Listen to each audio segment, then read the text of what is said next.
C'est l'histoire d'un couple et leurs 2 enfants qui décident de quitter leur vie parisienne pour aller vivre à Dubaï, aux Émirats Arabes Unis. Ça y est, c'est décidé. Je pars vivre aux Émirats Arabes Unis. Le projet a été mûrement réfléchi et au final, j'ai choisi d'accepter une offre pour devenir salarié en contrat local aux Émirats. Mon épouse, de son côté, va monter une petite société de consulting dans le marketing digital. Bien sûr, nous laissons derrière nous pas mal d'avantages. Exit la couverture santé familiale payée par mon employeur en France. Il nous faut trouver une nouvelle offre adaptée à nos problématiques. Problème de vue pour l'un, dents fragiles pour l'autre. Le coût de ces couvertures n'est pas négligeable aux Émirats et mieux vaut être bien couvert en cas de pépin car les soins peuvent s'avérer particulièrement onéreux. Cela ne sera pas suffisant, mais dans tous les cas, il nous faudra une assurance locale à minima puisque celle-ci est obligatoire pour obtenir un visa. Nous allons finalement profiter de notre arrivée dans ce nouvel environnement pour remettre beaucoup de choses à plat. Partir à l'étranger de manière durable, cela soulève de nombreuses questions depuis plusieurs mois. On s'est demandé s'il fallait vendre la résidence principale à Paris ou la louer, et on a finalement choisi la deuxième solution. Nous avons trouvé un locataire, donc tout devrait bien se passer. Par contre, pour ce qui est de la déclaration des revenus, on n'a pas vraiment eu le temps de s'en occuper et on ne sait ni vraiment combien on va payer d'impôts, ni vers qui se tourner. Est-ce qu'il vaut mieux louer nu, meublé? C'est la question.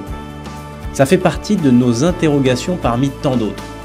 On nous a également prévenu d'être vigilants par rapport aux enfants en cas de pépin. Il paraît que la loi Charia s'applique en cas de décès de l'un d'entre nous sur le sol émirati. Qu'est-ce que ça veut dire concrètement? On nous a mis en garde sur le fait que notre fille et notre fils n'auraient pas forcément les mêmes droits au moment de la succession. C'est un sujet sur lequel nous allons devoir nous pencher rapidement pour rétablir l'équilibre. Ma femme et moi avons fêté nos 45 ans cette année. Même si cela n'est pas le sujet de préoccupation principal et que c'est encore loin, on pense à notre retraite. 20 ans qu'on est dans le système français, plus rien du jour au lendemain.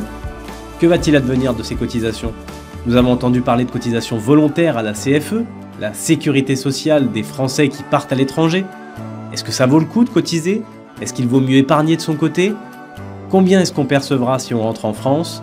Autant de questions qui restent en suspens. La vie est chère ici, nous le savions, mais nous allons bien gagner notre vie. Pour ma part, je vais travailler dans un grand fonds d'investissement et je réfléchis déjà à la manière de placer au mieux cet argent. D'une part parce que, jusqu'à maintenant, j'ai fait plusieurs placements sans avoir une stratégie précise, et d'autre part parce que je me dis qu'un jour, on voudra sans doute lever le pied dans nos activités professionnelles. Et à ce moment-là, on aura besoin de notre épargne pour se créer des revenus, ça se prépare maintenant.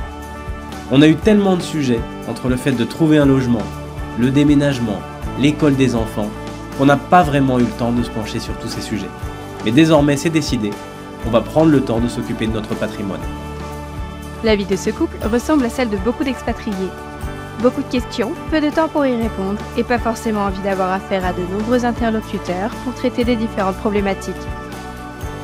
C'est pourquoi chez La Place, votre conseiller est entouré de spécialistes en interne pour traiter des sujets relatifs à la santé, la retraite, la fiscalité, les successions et la gestion de vos placements.